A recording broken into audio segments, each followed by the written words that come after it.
from National Public Radio. NPR Playhouse presents Nightfall.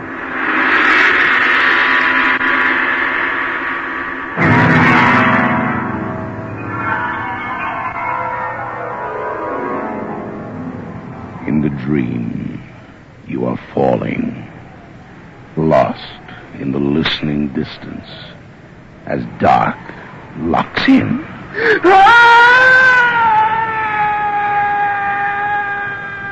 Nightfall.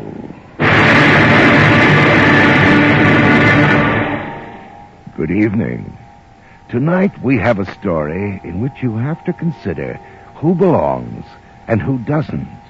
Remember whether they're a member or not. The play, based on the classic short story by J. Wentworth Day and dramatized for Nightfall by John Douglas, is called The Club of Dead Men.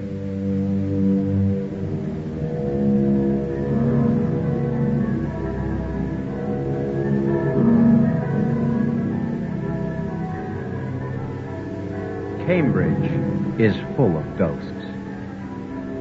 What else would you expect of a city half as old as time, crowded with bells and soaring spires, echoing courts and dusky staircases? Back home in Canada, I'd always loved the idea of ghosts, the way some people love the idea of war, until they get into one and see a man with his body in shreds and still moving. But I was lucky. For a long time, the dead avoided me. Too much white light for them in Canada, I guess. Not enough stairs leading down. But in England, of course, in Cambridge, that's another matter. My first morning in college, I really thought I had them at last. I set out to hunt them down like a collector. Specimens from another world, all ready for display. I didn't understand, you know. I never realized that their net was bigger than mine, and that they were waiting for me.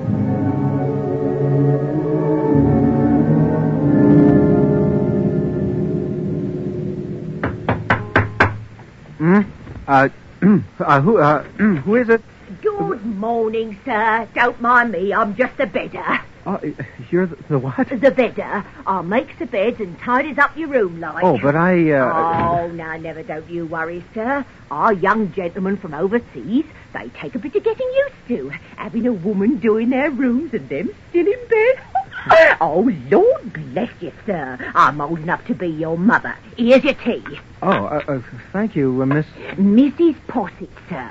I'm Jim Warner, and I'm from Canada, not the States. Yes, I've heard. Oh, my word. Had a bit of a spread last night, didn't you? The fellows down the hall decided my arrival called for a celebration. Oh, they celebrate a pig in the master's garden, they would. Probably because they put it there in the first place. Told you all about their pranks and hijinks, eh? Well, as a matter of fact, we got talking about the local ghosts. I learned all about the house by King's College where the invisible squire plays the harpsichord. There's more ghosts in Cambridge than there's people living. And the best of them's right here. Here? In the college? Across the quad, in the room at the top of Cow Lane. Cow? No, it ain't a country road. Cow Lane is an old stone staircase at the far end of the cloisters and steep enough to break your neck, too. What happens in the room at the top of it? Well, that's where they meet. The Everlasting Club. Everlasting? Now that's what I'd call a really exclusive group. Oh, you might as well say so, Mr. Warner. They're all dead, you see. A long time dead. And who are they? Oh, they were students. Oh, a long ways back. And very wicked, too. Every 2nd of November, All Souls Night, that is, they're supposed to meet there. But the room's been locked up for years, and nobody goes to see. Not ever. All Souls Night. But that's only a few days away. Mrs. Posset, You've made a sale. I'm a ghost hunter from a way back and never caught one yet. Do you think they'd let me spend All Souls Night in Cow Lane? Oh, for God's sake, sir, don't think of doing such a thing. Well, I shouldn't be telling you this, but, well, near 20 years ago, when I first come here, a poor young student gentleman, he thought it'd be a great lark to spend that night in the room. Yeah, and? Well, he must have got back to his own room somehow, because that's where he was found next morning. He'd shot himself. Well, that does it. Fraud or no fraud, I'm going to spend All Souls Night in that room.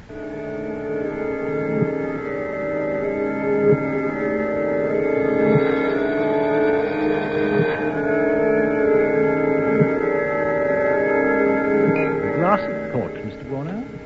Thank you, sir. I'm afraid it may strike you as medieval, Mr. Warner, but I'm usually addressed as master. Archaisms are widely believed to be part of our charm. Thank you, Master.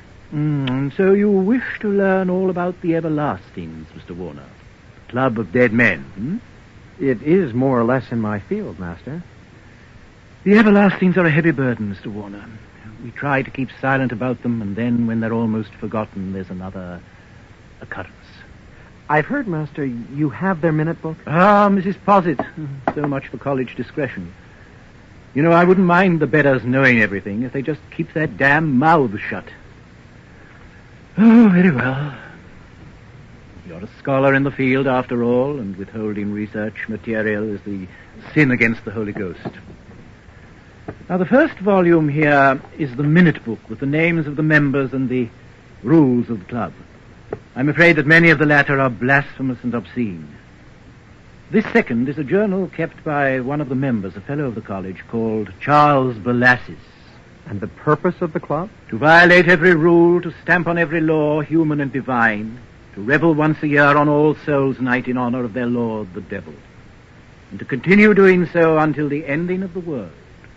And do they? You are the latest of several who tried to find out. They all came to a bad end, you know. The Everlasting Club. Corporeal members, A.D. 1738.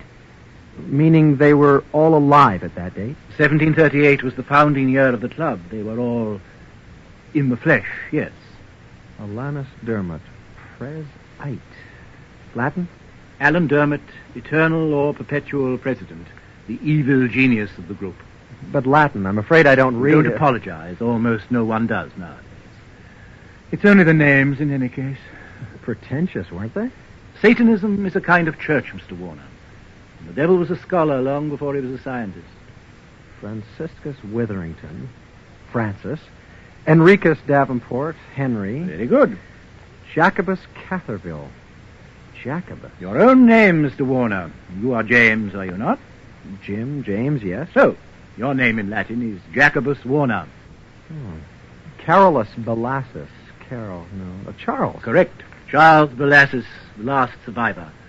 Found dead 1766. Author of the journal in your hand, which tells of the terrible ending of the club.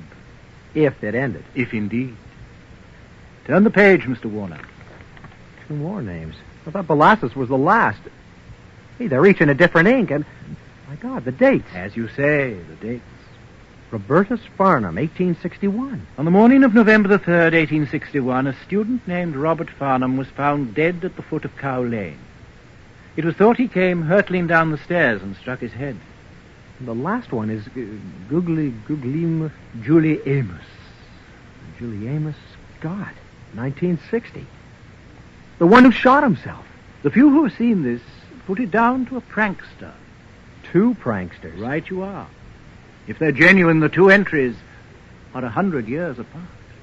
It's only a few days to All Souls Night. I am requesting your permission to spend that night in Cow Lane. Don't tempt me. All the others were alone at the end. If I found a buddy, someone cool, to watch with me, would you change your mind? In the daylight? Yes, it's safe enough. But take my own master key. The servants know too much already. Thank you, Master. Mr. Warner, let me give you one more Latin phrase. It may come in useful. Yes? In manus tuas, Domine. into thy hands, O Lord. And Mr. Warner, Master? be careful. Which Lord?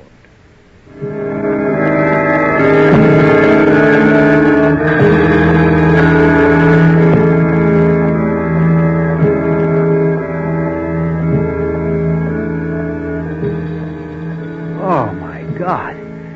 Cow Lane's more like a stone ladder than a staircase. Whew.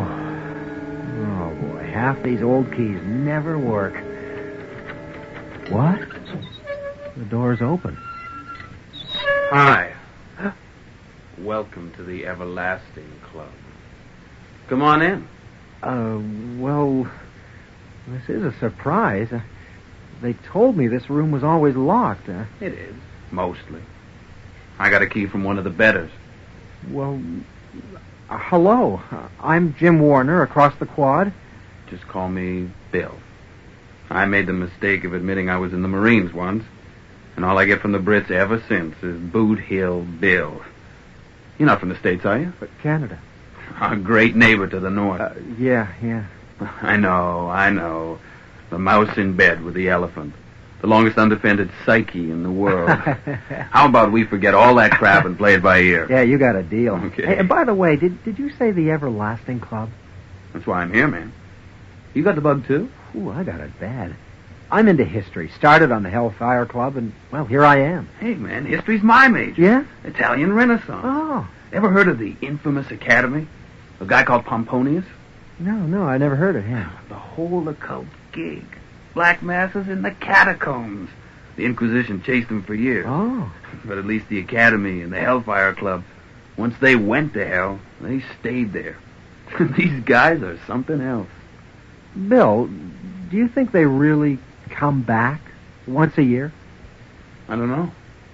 Love to find out, though. I thought of wheedling permission to stay here the night they break out. When is it? November 2nd, the Feast of All Souls. Not Halloween? 2 days later. Just as heavy, but more class. Gotcha. Anyway, I'm just auditing lectures here, and I don't live in the college.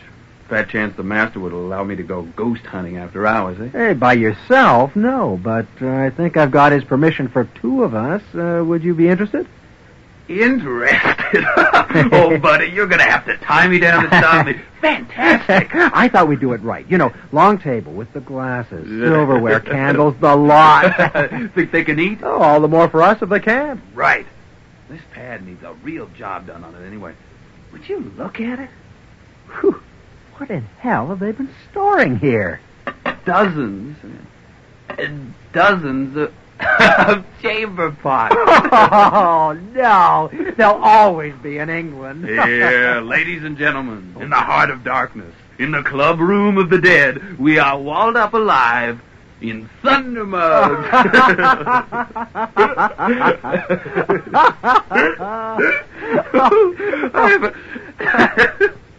I haven't laughed so much since. And you damn near drop your book. Oh, my God.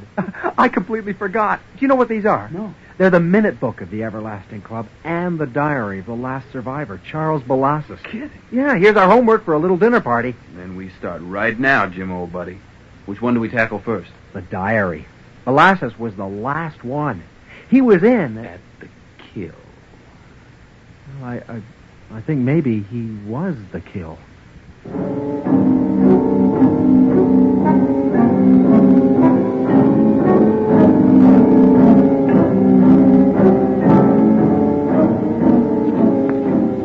All Souls Night, year of grace, 1766. Near midnight and a storm approaching. It will be but a rainy dawn, I think.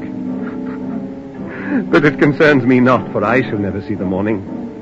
I write this for no future purpose of my own, but as a warning to those who may be tempted in a later age to the keeping of forbidden company. I am the last corporeal member of the Everlasting Club, and as such required tonight to entertain the others, should they wish to come. God help me, I think they will. The Everlasting Club began on All Souls Night 28 years ago, in 1738. It was an age of clubs. For dining, for dancing, for whining, for dicing. Why not then a club for devilry? We were callow enough, the five of us, with some viciousness, I suppose. But not so bad as our president, the Honorable Alan Dermot, grandson of a duke. Great-grandson, surely, of Beelzebub. Gentlemen, order by command of the President. Order. On this first meeting of the Everlasting Club, our esteemed secretary, Mr. Witherington, will read the laws of the society for your approval. Mr. Witherington, we attend you. Thank you. 1. This society shall consist of 5 everlastings, who shall be corporeal or incorporeal as destiny shall determine. Damme, I thought we were atheists, Dermot. Rule 1 smells of religion. Cannot a gentleman mock God, Davenport? Very well. Rule 2. On the 2nd day of November in every year, being the feast of All Souls at midnight post-meridium, the everlasting shall meet at supper at the lodging of the member whose turn it shall be, in rotation, to entertain them. All members shall subscribe in the minute book their names and current circumstance of life. No member shall be absent for any reason upon pain of fine by the President. What's all that for? Why, my dear Belassus, as time goes on, corporeals tend to become incorporeal.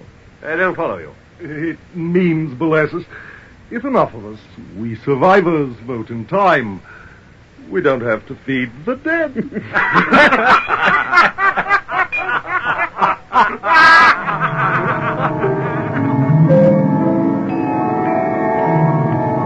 And so we went on annually for 5 Novembers. Members were absent for good or bad reasons and were duly fined. We drank and caroused and blasphemed, and worse. And then we came to November 1743, and the noose suddenly tightened around our necks. Order, gentlemen, order. Your servant, sirs. As perpetual president, I welcome you again to the annual dinner of the Everlasting Club. Is all our society present? You can see for yourself that Mr. Form, Mr. Witherington. Form. Correct form, if you please. Francis Davenport is missing. Fine him, Mr. President. Mulct him. But has he not been serving with the army this last year? Irrelevant. The rules are the rules. There's a bloody minute book. Muctatus. Per Presidentam. Propter absentiam Henricus Davenport. I thought you were a trifle hasty, Mr. Secretary. If you be an everlasting, enter. Gentlemen, you're most humble and obedient. Well, Davenport, don't stand there with your cloak wrapped round you like a virgin in a brothel. Come in and sit down. Take some port. I thank you, Mr. President. I will take nothing, but am come in fulfillment of the rules. God, Davenport, you usually stink like a carter anyway, but this time you've surpassed yourself. And you look But it is gunpowder, gentlemen. I have come post-haste from the battle. My apologies for the odor. It's none of my doing. From a battle? In Cambridgeshire? From Dettingen, in Germany. In Germany? Well, how could you possibly... Davenport, take off that cloak. To oblige an old friend, Witherington? Certainly. God! Time was when the guts were out. The man would die. A cannonball does not leave much, I fear. God have mercy on us. God have mercy on us. Belassus always was a milksop, I'm afraid, Davenport. My apologies. I think, Witherington, we had better cancel the fine.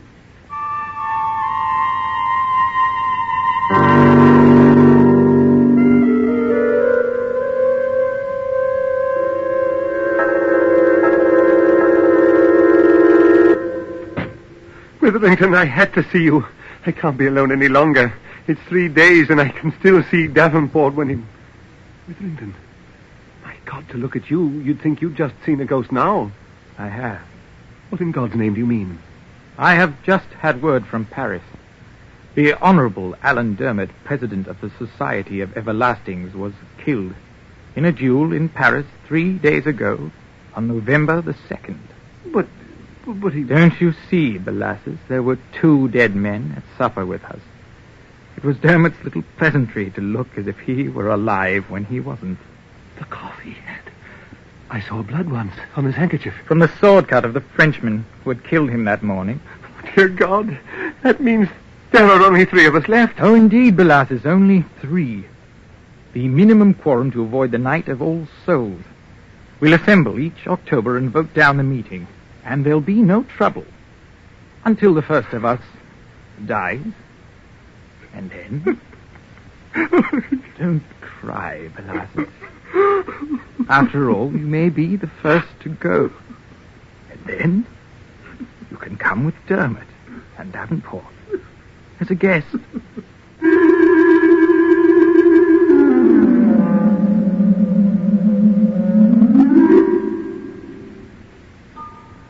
Good Lord. So that's how it happened. They must all 3 have lived to the last year. The minute book. Get the minute book. Look, January 17, 1766, this day James Catherville became an incorporeal member through hanging himself. Ooh, couldn't take it anymore, poor bastard. And that tore it. No more quorum to cancel the supper. They had to hold it. And welcome their guests. 18th September, 1766, this day Francis Witherington became an incorporeal member through an apoplexy. Signed Charles Belassus, secretary and sole corporeal of the Everlasting Club. Apoplexy. Might as well have said a fit. Witherington died of fear. And Belassus was sole host on November 2nd for a supper he had to provide. And opposite his name on the list of members? November 3rd, 1766, this day Charles Belassus was found dead and staring in his chair and became an incorporeal member of the Everlasting Club. Well, Bill, if Belassus was dead, who wrote his death entry? Why, old buddy, you're forgetting something. What? Belassus is coming to supper day after tomorrow with the others. Why don't you just ask him?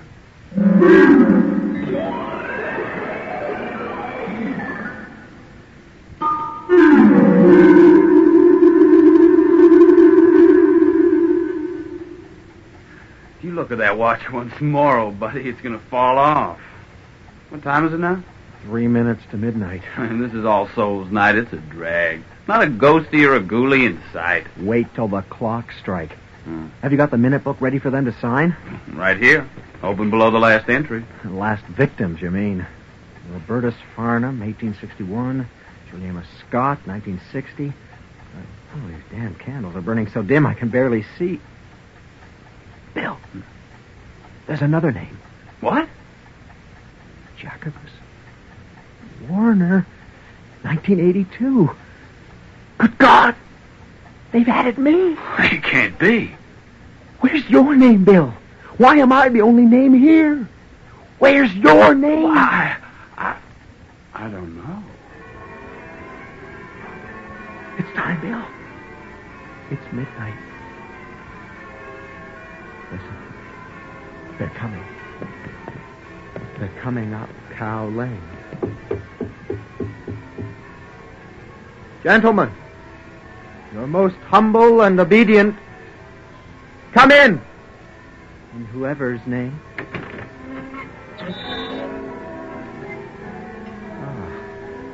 Mr. President, honorable members. Mr. Warder, our compliments, sir. It is a nice point of etiquette as to who is entertaining whom. Perhaps it is best simply to join me.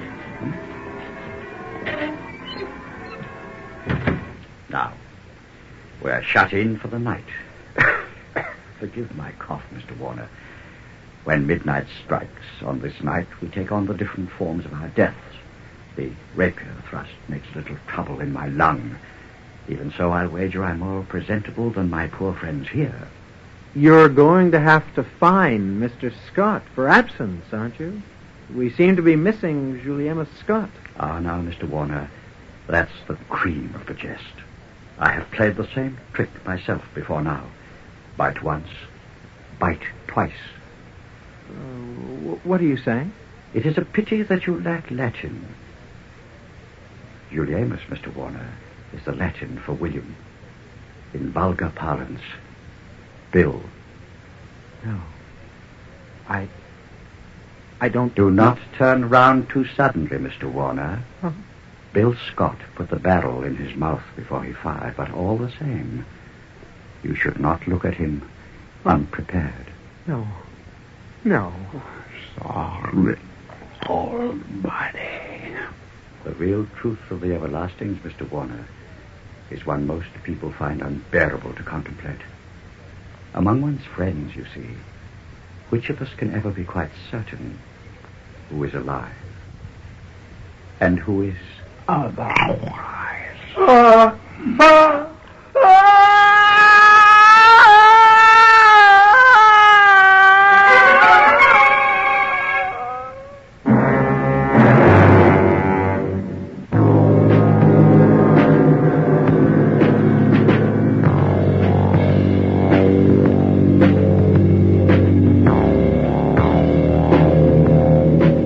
You have just heard The Club of Dead Men, the short story by J. Wentworth Day, dramatized for Nightfall by John Douglas. Featured in tonight's cast were Rex Hagen as Jim Warner and Alan Fawcett as Bill, with Ann Butler as Mrs. Fawcett and Gilly Fennick as the Master of the College. You heard Sean Mulcahy as the Honorable Alan Dermott, Robert Haley as Charles Belassus, John Douglas as Henry Davenport, and Michael Wincott as Francis Witherington. The recording engineer was John Jessup, with sound effects by Matt Wilcott, and the production assistance of Peggy Este. The Club of Dead Men was produced and directed in CBC Toronto by Fred D.L. The executive producer of Nightfall is Bill Howell. And now, here is a final word from your host. Hello again. Next week's Nightfall asks you to keep your eyes peeled and is best heard with an inner vision. Let's take a little walk before dinner. Can't see over this grass, can you, Snooper? Here, come on. Come on, lie down here, boy. That's it, lie down. That's a good dog. So good, Snooper. Go on, lie. Do you think I'd hurt you, Snooper? Here's a good dog. That's a good dog. In the Eye of the Beholder, a new story of old-fashioned revenge. It stars Bud Knapp, Wayne Robson, Jeff Bowes, and Marion Waldman. That's next week on Nightfall. Until then, careful of the edge.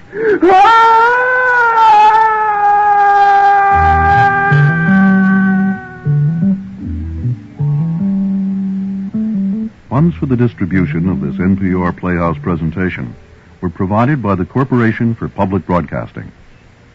This is NPR, National Public Radio.